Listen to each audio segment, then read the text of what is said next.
Tu sais quoi? Personne, genre personne ne commence une relation en pensant que cette relation va lui faire du mal. Au contraire, quand quelqu'un entre dans notre vie, on veut croire que quelque chose de beau est en train de commencer. On imagine ce que cette relation pourrait devenir. On imagine aussi les moments partagés, les projets, la complicité, et parfois sans même qu'on s'en rende compte, nous commençons à construire une histoire dans notre tête. Une histoire dans laquelle en fait cette personne a une place importante.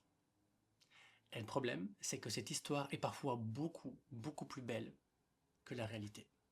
Et justement aujourd'hui, en fait, j'aimerais te parler d'un piège relationnel dans lequel énormément de femmes tombent. C'est un piège silencieux.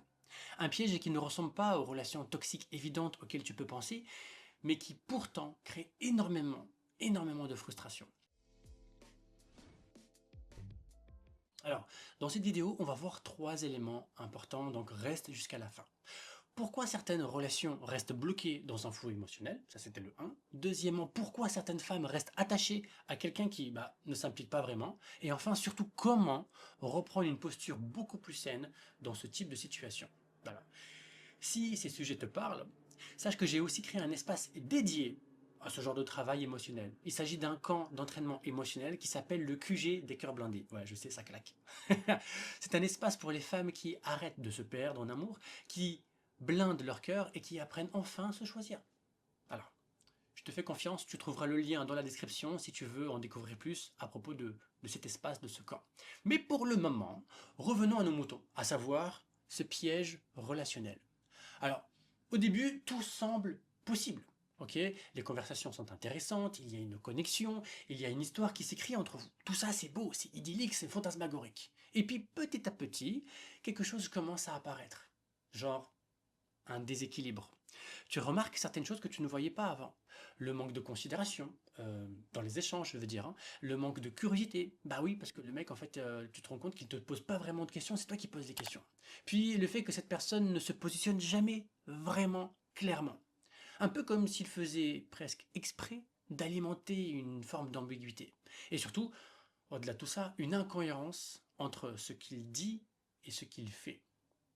Regardons les choses de plus proches, ok? Ces paroles peuvent parfois sembler prometteuses, ok? Mais ces actes, eux, ne confirment jamais vraiment ces promesses. Résultat des courses. Qu'est-ce qui se passe? Qu'est-ce se passe? Tu te retrouves frustré, agacé et parfois même en colère. Tu vois? Et cette réaction, en vrai, elle est complètement normale. Pourquoi est-ce que c'est normal? Parce qu'une relation est censée être un espace où deux personnes avancent dans la même direction, mais dans certaines situations comme celle-ci, tu réalises progressivement que en fait, tu es la seule à marcher dans cette direction-là. Et si franchement tu es honnête avec toi-même, tu l'as peut-être déjà ressenti, cette sensation étrange d'être dans une relation ou même de que tu es toute seule en fait, que tu te retrouves coincée presque, tu as l'impression de subir une tension psychologique. Et c'est là en fait que le piège devient vraiment puissant. Parce que malgré ce déséquilibre, tu continues en fait à lui laisser une place dans ta vie. Et de nouveau, si tu es encore honnête avec toi, tu sais au fond de toi pourquoi. Ce n'est pas seulement à cause de ce qu'il a fait ou de ce qu'il a dit, c'est à cause de l'histoire que tu as construite toi autour de lui.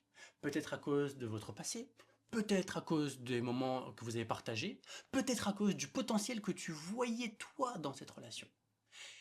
Il y a quelque chose de très important à comprendre là-dedans. Alors on va prendre le temps, ok?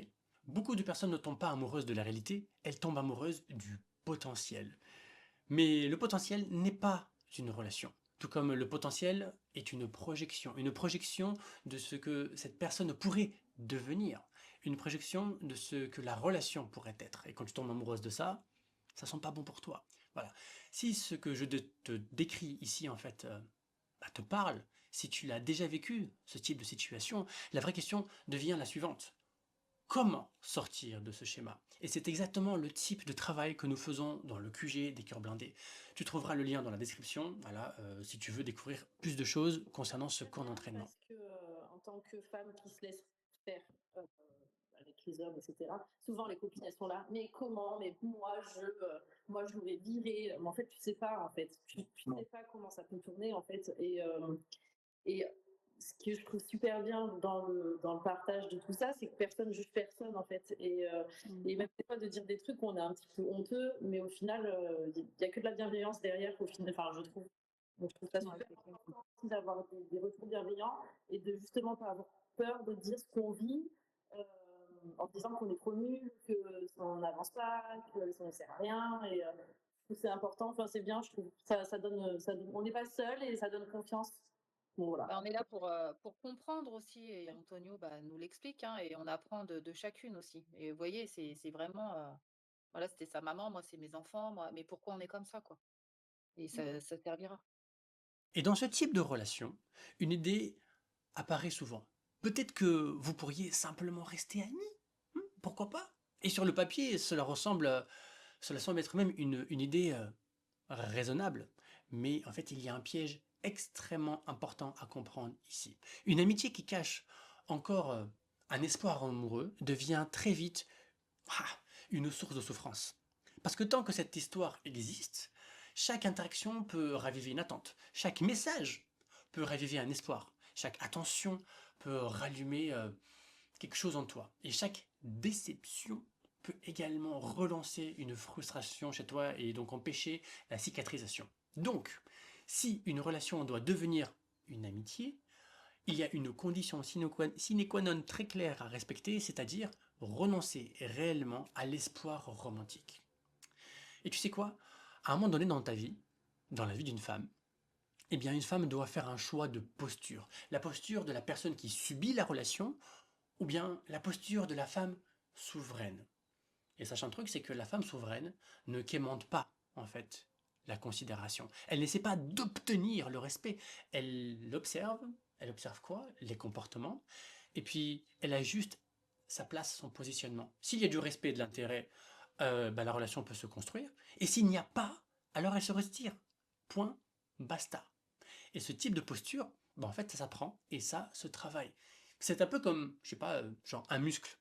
Tu sais, en fait, tu sais qu'il faut faire ce geste-là pour avoir des biscottos. Voilà. Mais le savoir, en fait, ne suffit pas. Il faut aussi apprendre et faire ce mouvement encore et encore. C'est pour ça que les gens vont à la salle de sport et c'est aussi pour ça que j'ai créé ce camp d'entraînement émotionnel. Enfin bref, je m'éloigne de nouveau du sujet. Je veux terminer cette vidéo avec une idée très importante. Parce que beaucoup de femmes restent trop longtemps dans des relations qui ne leur correspondent pas. Pas parce qu'elles sont faibles, hein, mais parce qu'elles ont appris à croire que certaines choses étaient genre normales. Normal d'attendre, normal de douter, normal de se sentir parfois invisible dans une relation. Mais je suis là pour te dire un truc important, ce n'est pas normal. Une relation saine n'est pas parfaite, elle n'a pas besoin d'être parfaite, ok? Mais elle contient certaines bases fondamentales, à savoir de la considération, de la curiosité, de l'investissement et surtout de la cohérence entre les paroles et les actes. Et surtout dans tout ça, une relation saine ne te laisse pas avec, tu sais, ce sentiment constant de doute. Alors si aujourd'hui tu te reconnais dans cette situation, souviens-toi simplement de cette chose. Les gens te montrent toujours qui ils sont. La vraie question, c'est est-ce que tu es prête à le voir? Voilà. On est arrivé à la fin de cette vidéo. Je te félicite d'avoir eu l'audace de m'écouter parler jusqu'à présent. Un dernier mot avant de te laisser digérer, décanter tout ce que je viens de te partager. Rappelle-toi que tu mérites bien mieux qu'une relation dysfonctionnelle, déséquilibrée. Je t'embrasse, prends soin de toi.